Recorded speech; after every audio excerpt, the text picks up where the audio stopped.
Tapi bila kita sampai je dekat station ni, ya betul. Dah lah dia panjang dah. Tapi ni memang bapok besar. Jadi saya pun tanya, memang kita naik ni ke? Memang kereta api kita ke ni? Dah kereta api 2 tingkap. Dekat UK pun nak duduk gitu. Tapi itulah kejap je. Masa train berhari-hari dulu, komplain. Yang ni kejap tak puas pula. Bila dah sampai ujung-ujung Trans-Siberian ni, yang pahit itulah kenangan manis. Macam tak percayalah kita boleh naik kereta api daripada Beijing ke Moskow. Itu jauhannya berapa ribu kilometer. So itu memang satu pengalaman lah yang akan duduk sama dengan saya sampai bila-bila lah.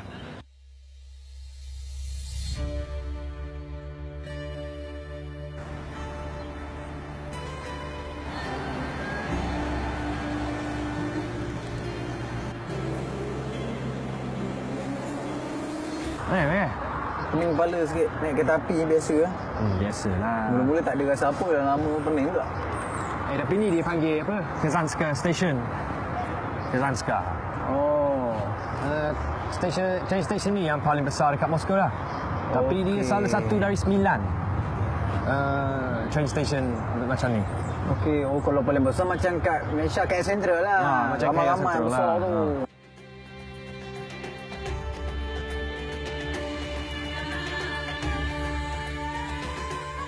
Tapi ni nampak arkitektur dia macam comel sikit kan? Itulah aku tengok atas dia tu apa dia punya menara dia tu macam Sayang Biker. Sayang Biker Tower dekat Kazan. Orang Perak kata Sayang Biker. Orang Terengganu Sayang Biker. Betul lah. Tapi cantik lah arkitektur dia. Ya, train station ni dia kalau kita nak bertolak ke sebelah timur dan selatan, naik sini lah. So kalau kita nak pergi ke Kazan ke Kazakhstan ke Irkutsk ke laluan Trans-Siberian lah. Kita boleh naik sini lah. Tapi ni bukan stesen yang hujung sekali. Hujung sekali St. Petersburg lah. Belum sampai hujung? Ini pun dah rasa penat ni. Ada lagi lepas ni. La ilaha illallah. Tapi tak penat-penat ni dia yang buat macam rail station. Ya. Tapi ni kan ibu negara, seramai orang naik sini lah. Itulah. Kat sini pun macam sibuk sikit. Alamak, kita pergilah tengok apa ni. Mana-mana boleh cek makan ke apa ke. Cek air ke. Boleh.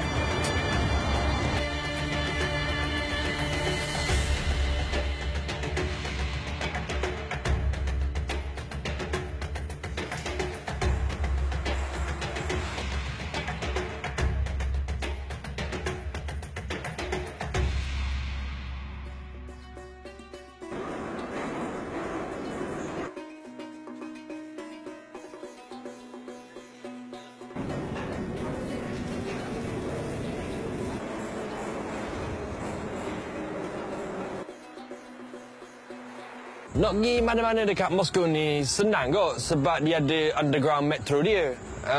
Tapi mencabar kok lah. Sebab apa? Sebab kan Moskow ni besar kan. So underground dia pun besar kok. Bila dia besar gitu dia jadi bolok lah. Pening tengok sistem train dekat Rusia ni. Bayangkanlah kat Malaysia 3-4 track pun dah pening. Lagi-lagi dekat Rusia ni 14 track bertingkat-tingkat pula tu bawah tanah. Kalau kita tak baca dulu, tak study dekat notice board tu ditulis apa, memang sesatlah jawabnya. Sejarah Metro Underground ni dekat Moskow memang lama lah. Sebab first station dia dibuat tahun 1935. Sebab itulah bila kita pergi jalan, kita pergi tengok stesen apa, dia banyak design yang lama, design yang klasik, yang vintage. Yang kelakarnya train ni, kalau kita tengok daripada luar, nampak macam buruk, lama je kan. Tapi kat dalam dia, interior dia memang superb, modern. Banyak stesen dia buat, dia buat jauh dalam tanah. Dia korek dalam lah. Sebab apa? Sebab dia boleh standby kok ada perang nuklear ke apa, so rakyat dia boleh nusuk situ lah. Punyalah dalam train station ni sebab di bawah tanah. Kalau kita naik eskalator ni memang tak nampak ujung lah. Bayangkanlah, dia stesen yang paling dalam, lebih kurang dalam 25 tingkat bangunan jugalah.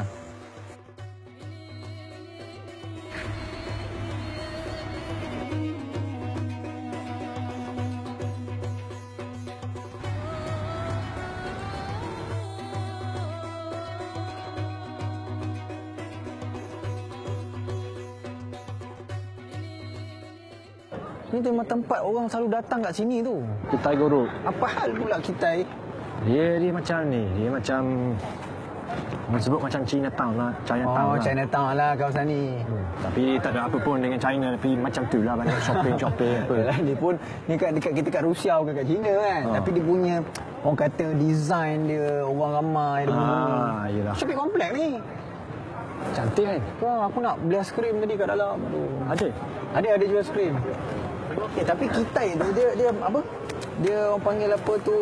Maksud dia dia? macam maksud dia tu barang-barang lama kan. Barang lama untuk mengait. Oh, macam buat songket tu lah. Target tu. yes. Buat barang, kalau orang kita kata barang tenunan.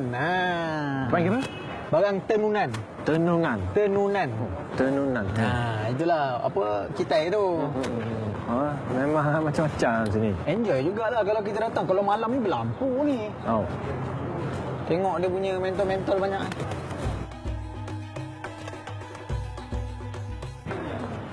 Oh, ni batu-batu tasik ni. Oh, kita naik tu. Oh, cantik sebab biji.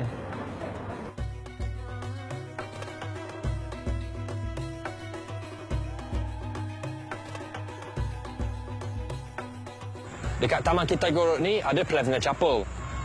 Plevna Chapel ni kerajaan Rusia buat sebagai memorial lah untuk askar yang mati masa perang dengan kerajaan Osmania zaman dulu. Okey, masa perang Plevna dulu, askar Osmania kena kepung dengan askar Rusia. Walaupun askar Osmania ni sikit, dia strategi dia dengan senjata dia hebat. So kira dia boleh tahan lah. Dia boleh tahan sampai 4 kali perang. Tapi sayang kok sebab last kali kerajaan Osmania kalah kok sebab askar kerajaan Rusia dengan Romania jauh lagi ramai.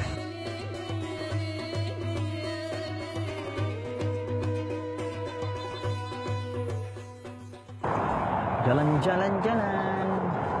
Inilah Ming. Moscow punya Kremlin. Dah macam dekat mana? Dekat Kazan bawah ni dia ada Kremlin dia kan. Ni Moscow punya lah. Tapi nampak dia macam kan bawah itu Kremlin tu maksud dia fortress. Oh, kira dalam ni apa presiden tu Putin.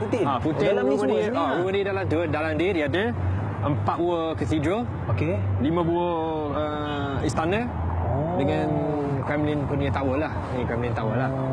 So Putin duduk dalam ni lah.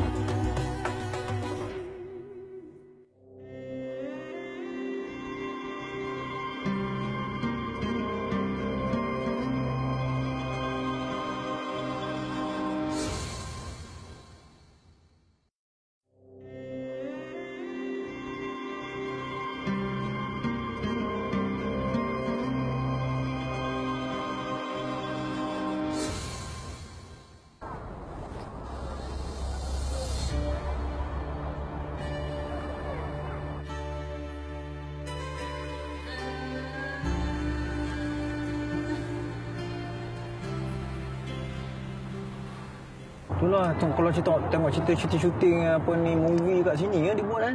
Yang movie apa dia buat ni? Ni Mission Impossible. Payah nak sebut. betul, Ghost betul. Protocol. Ya. Habis nampak macam tembok dia tinggi macam ni kan. Macam fortress lah. Sebab apa dia buat tembok tinggi? Sebab kan Rusia dia kuasa dia tinggi kan. Tentera dia memang macam kuat kan. So kira dia nak buat dia buat tembok tinggi ni untuk apa? Untuk macam tahan kalau ada serangan ke apa. Defend lah dia punya tempat pentadbiran dia tu. Betul. So dalam macam semua tu government dia dalam lah. Macam dia dekat US dia ada White House kan. So dia macam dia Russia punya White House lah. Tapi lagi besar rasa. Kena masuk ni Mat. Tak dapat masuk dalam, tengok luar-luar pun yelah. Bukan senang nak datang sini kan. Ya, Mat. Jom.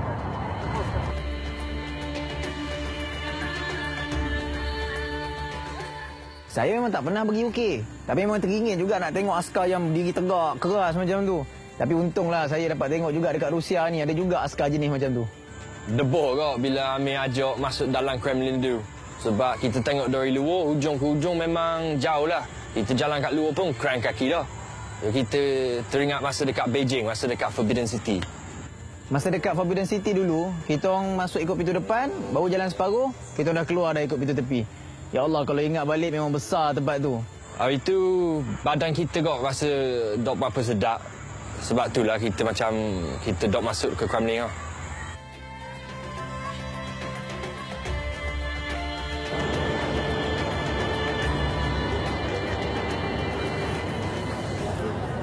Dah mau main gambar, Meng?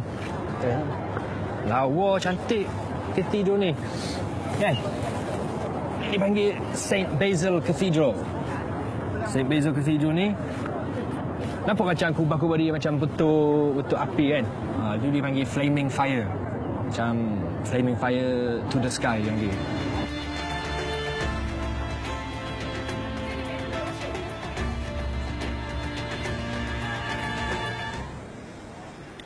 Hok buat cathedral ni Ivan the Terrible.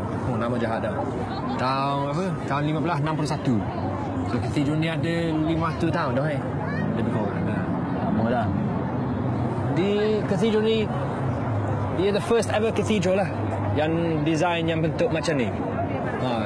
Pun dalam Byzantine punya era 1000 tahun pun tak ada lah dia macam ni. Selamat. Memang cantik. Design dia pun pelik-pelik, menarik macam ni kan. Warna dia beriah macam tu. Yelah, kita ni pergi mana-mana tempat ni, Mat. Bukan nak kata apalah.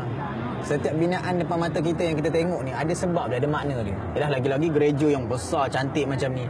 Sebab tu, alah, kau tahu tak cerita yang pasal Kusyarif, Masjid Kusyarif yang diroboh kat Kazan bawah ni. Kat Kazan itu kan. Ada kaitan dia dengan pembinaan gereja ni.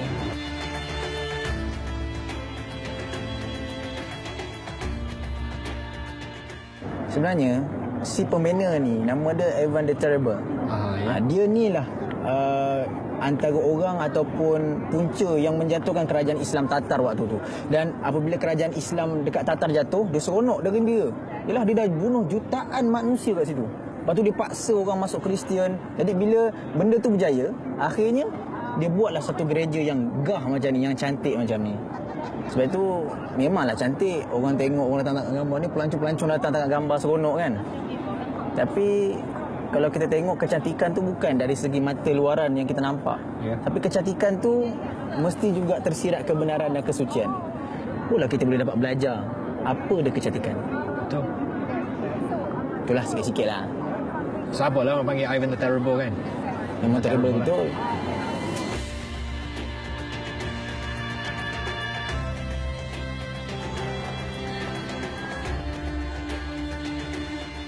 Betul kok hak Amin kata.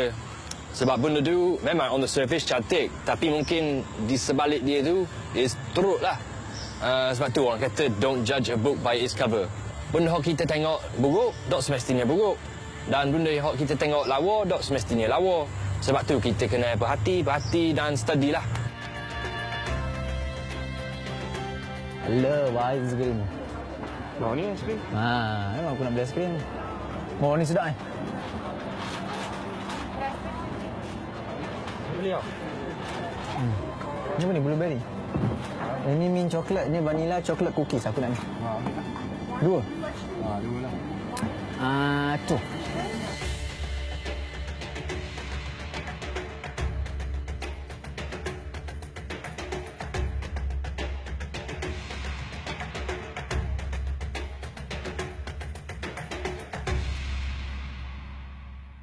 Kita dari tadi rasa dok sedap badan lah. Saya tengok Madan dah pelik. Muka dia dah pucat, badan dia dah sejuk. Jadi masa dia kata dia tak nak naik train tu, saya pun okey lah. Kita pun tahan taksi. Masa tahan taksi tu, driver tu tunjuk ketat A4. Kat ketat A4 tu tulis harga-harga dia. So saya kira tak ada masalah lah. Jalan je lah. Tapi bila kita sampai kat guest house tu, taksi driver tu minta RM4,500. RM300 untuk jalan 4 km. Mahal lah. Memang kita marah, memang kita nak ambil bayar. Tak logik pun mahal gitu. Sekali driver tu dia tunjuk balik ketat A4 tu. Rupa-rupanya kat situ ada tulis minimum charge RM3,000. Tapi tulisan tu kecil je. Jadi saya dah tahu dah ini memang trik dia nak menipu pelancong lah. Cara dia nak pau dia orang. Tapi saya kesian tengok Mak Adam pun dah tak sihat. Dah penat masa tu. Reda je lah. Dah memang sakit hati lah. Tapi nak buat mana? Memang kena bayar lah. Tu kira bukan rezeki kita lah. Risau saya tengok Mak Dan ni. Tengok gayanya macam keracunan makanan. Jadi dalam travel ni memang wajib kita bawa ubat. Yelah, standby in case kalau ada problem-problem sakit perut ke apa macam ni. Yelah, bayangkanlah kita ni foreigner. Kalau nak pergi hospital, klinik, farmasi, mahal kos tu. Tak ada kes benda. Kita sakit perut, rasa nak muntah, pening kepala. Adalah ke? Kita macam apa, cerit-berit tu, sikit-sikit nak pergi toilet, sikit-sikit nak pergi toilet. Gitulah. Memang serabut lah. Sebiji. Kembali. Tak ada tu, ah. Aku seorang apa ni jalan. So, kita telan ubat, kita tidur je lah. Tapi muja lah Amin bawa ubat. Tak apa. Mau keluar ni baju-baju kita nak kena laundry ni. Ni baju kau Dari awal travel ni memang tak sempat nak basuh baju. Sebab kita memang naik train je kan. Biasa tengok Mak Dan macam ni, saya pun tolonglah untuk basuh baju dia, bawa pergi laundry, settle ke apa yang patut. Lagipun lepas ni kita nak drive banyak dekat Balkan. Memang tak sempat nak basuh baju semua tu.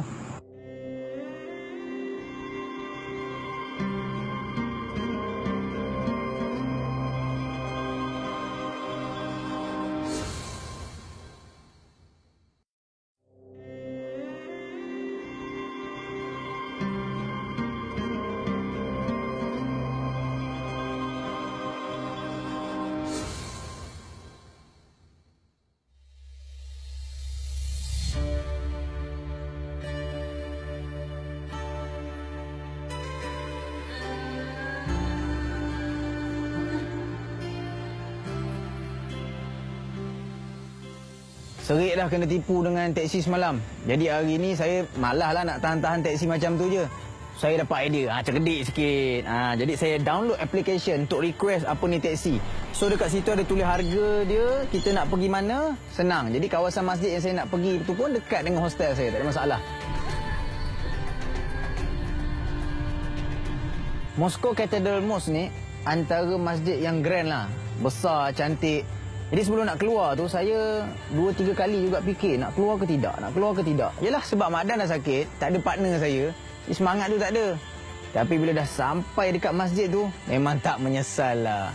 Patutlah orang kata masjid ni jadi masjid yang paling utama antara 4 masjid dekat Moscow ni. Dan masjid ni digelar sebagai Tatar Mosque sebab ramai bangsa Tatar yang duduk dan guna masjid ni. Masjid yang ada sekarang ni masjid baru. Masjid lama dah kena roboh dah. Dan masjid ni masa perasmian dia ramai presiden-presiden datang. Antaranya Putin, presiden Rusia sendiri, Erdogan, Mahmud Abbas. Dan masjid ni dia ada import elemen-elemen daripada Turki sikit. Contohnya macam marble dia, mihrab dia, lampu chandelier yang besar-besar tu.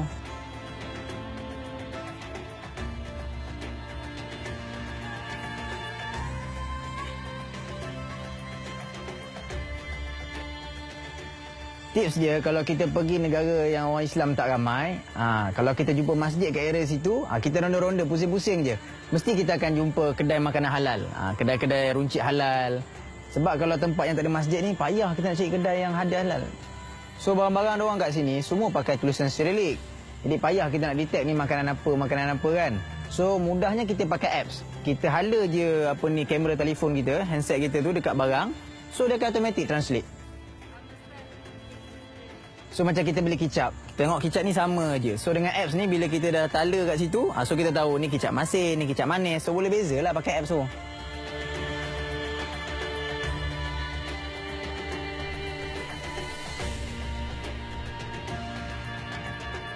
Dekat Rusia ni, orang dia macam dekat China juga.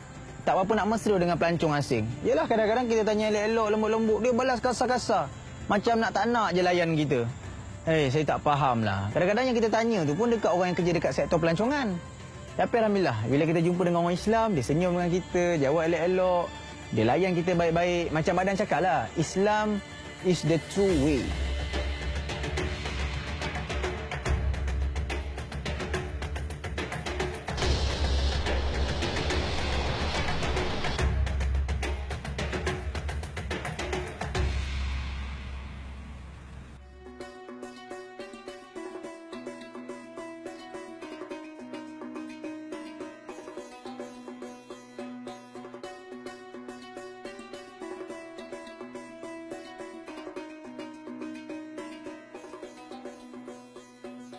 Next saya pergi Vadenka Park. Tempat ni jauh sikit. So saya naik train lah. Kalau saya naik taksi kan jam lah apa, lambat pula. Kalau hari tu naik metro ni memang mimpi ngeri. Sebab tak faham lah. Tulisan ni pun pakai tulisan Cyrillic dekat signboard dia apa semua. So melintang-lintang maps dia memang payah. Tapi alhamdulillah sekarang mudah.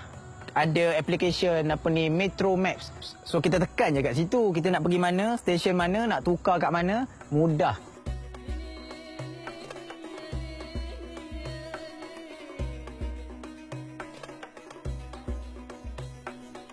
Zaman sekarang dah moden, dah ada apps dah. Tak payah dah kita nak bawa peta besar-besar, nak bawa ke hulu ke hilir macam pelancong sangat.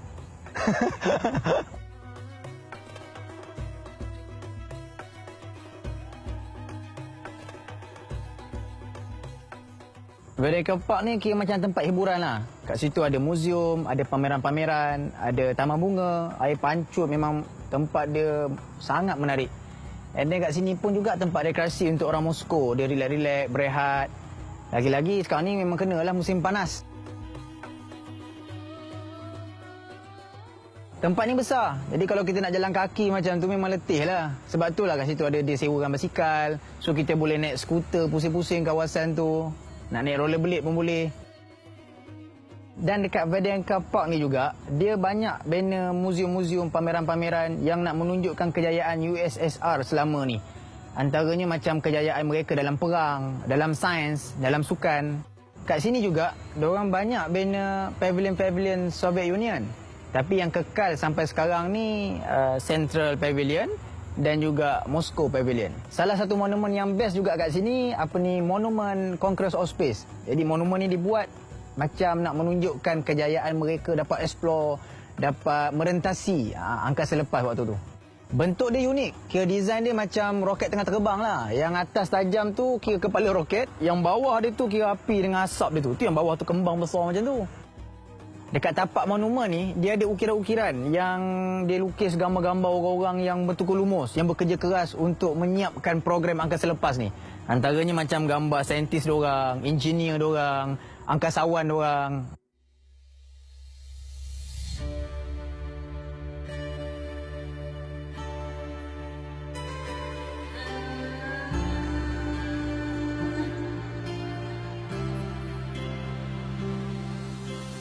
Alhamdulillah, rehat sehari cukup dah lah. So kita bangun esok pagi tu, kita rasa badan kita bawa rasa segar sikit lah. Lega hati mak dan nasihat dah. Jadi Alhamdulillah pagi tu kita orang cepat-cepat siap, kita orang pack barang semua, kita orang naik fast train terus ke airport. Masih baik kot sebab kan kita nak gerak ke Balkan tu. Dan dekat Balkan tu, dekat Croatia tu kita nak sewa kereta. Dan kita nak bawa kereta tu long distance lah. Bawa cross country apa semua. Dan kereta kat sana semua left hand drive lah. So kita takut Amin tak reti nak bawa kereta yang left hand drive. Nak katanya kira trip Trans-Siberia ni dah settle lah. Tapi hati ni tak berapa nak puas sebab banyak tempat kita tak dapat nak explore. Kadang-kadang satu tempat tu kita pergi kejap-kejap je. Ada kadang tu tempat tu kita main lalu je. Tak dapat nak explore semua. Tapi tak apa. Lepas ni kita nak sambung pergi Balkan pula. Next country, Croatia.